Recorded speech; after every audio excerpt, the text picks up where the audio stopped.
Hey guys, what's up? It's Sydney. Welcome back to my channel and to my second season of Haunted Locations. In this episode, we are going to be talking about the Shanghai tunnels. And the Shanghai tunnels are located in Portland, Oregon.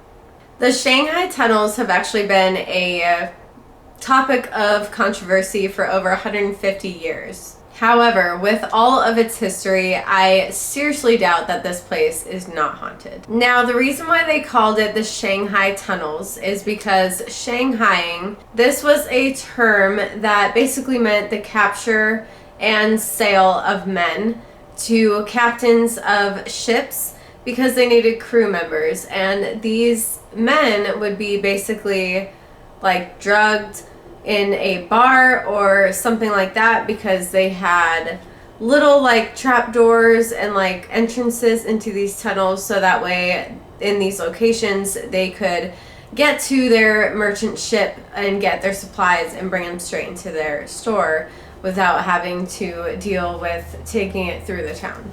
So basically, Shanghaiing was easy to do with these entrances into the tunnels and stuff, basically to like shuffle them out and onto the ships.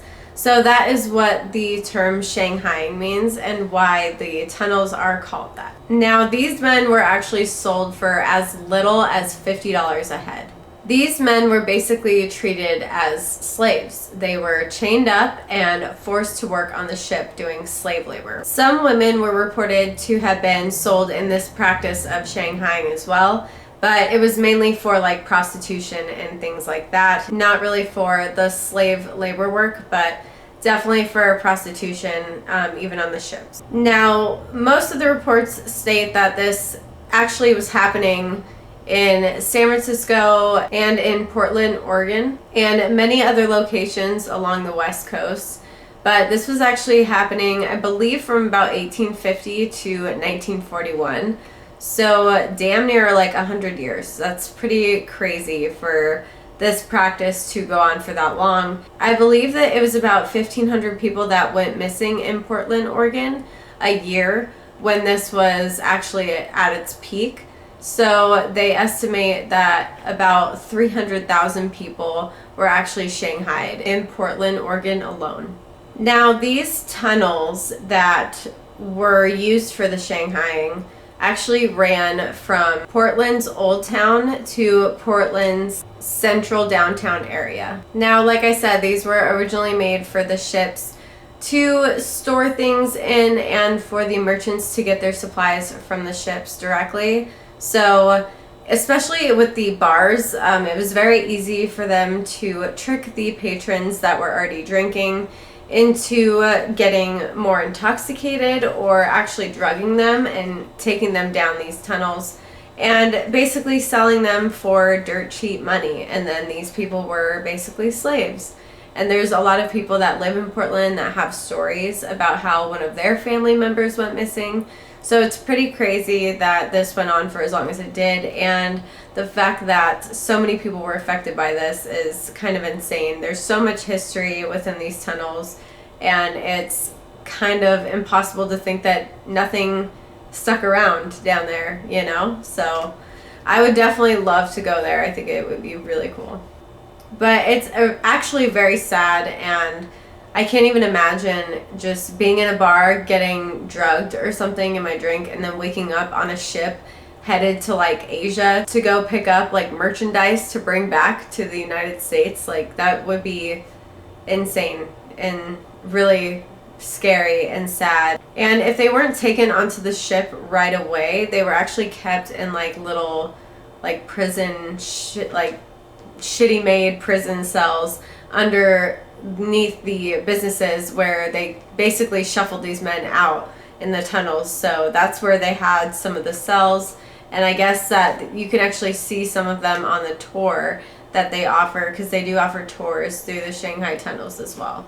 So that is pretty crazy. Like, first of all, you're being kidnapped. Second of all, you're in a cell. It's just like, I mean, what a fucking ride of emotions you would be on, like just going into that whole like process through. I just can't. I can't even imagine. Some researchers say that there's just thousands and thousands of victims within this But unfortunately, there's no actual documentation of this because it was all illegal, obviously, to sell people, drug them, knock them out in a bar or something and sell them. So there is no actual record of this, unfortunately, but it's kind of impossible not to think that it was thousands of people because of how many people were reported missing. But yeah, they're doing something illegal. They're not going to keep records of it. Like, drug smugglers don't really keep records of like where they're smuggling drugs to and from. Like, that's basically leaving a trail for yourself. So it's not like these people kept records of who they were kidnapping. They probably didn't even know their names. But what a fucking time to be a police officer too. I can only imagine how many calls they were getting and all of the search parties and stuff that were going on for all these people. They were probably so busy, and that's just really sad. Like, it's one thing to have a person go missing in your town, but it's another thing to have, 1,500 people a year in your town go missing. That's a little intense. So like I said, there are basically tours that you can take and go on to see the tunnels and everything like that, and how they basically smuggled the people out of there. And yeah, you can go see it, and it's open, I believe, to adults and children, so you can bring your kids if you want. I don't ever really recommend bringing children to these places just because I don't feel like they're a little too vulnerable, so it would be a little bit risky in my opinion. I wouldn't bring my son. That's all I'm gonna say. So but at the same time, it's pretty cool. I think that it's a awesome trip. Like, I would love to go see this place and try to see something. But as far as the paranormal activity goes, there have been reports of people screaming. There have been reports of cries of like despair and sorrow. And people actually have heard footsteps behind them and like shuffling and stuff like that. Some have reported to even have seen full body apparitions. So it would be really cool to go see this place. It's definitely on my bucket list. I've honestly always wanted to go to Portland anyway, just to check out like the scene there. And I hear that it's like really nice there. Everybody's super nice and it's different. So I honestly just want to go there just to see Portland. But this is definitely on my bucket list. I think that this place is chock full of history. It's really sad history, obviously. A lot of history is tragic, so it's kind of unavoidable to, run into a place that's going to be haunted where a lot of good, happy things happen, because that's not really what keeps a spirit attached to our physical world. So it would be really cool, though, to go see this place. I definitely think it is haunted, but we shall just see for ourselves in the future. So anyway, I hope you guys like this video. I know it's a really short one, I'm sorry, but it's been one hell of a week for me personally, so I just kind of had to make a short one and just get it out today.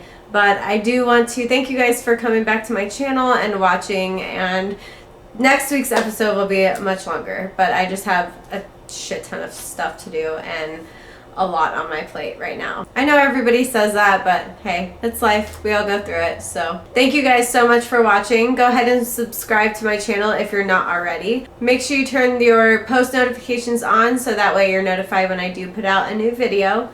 And if you want to follow me, you can at Sydney's Poisonous, at Perfect Poison Shop for my jewelry shop where I sell crystals and stuff like this, and my YouTube channel at Sydney's Poisonous YouTube, and all of those are on Instagram. So if you want to give me a follow, you can, and I will see you guys next Wednesday for my next episode of Haunted Locations. Bye.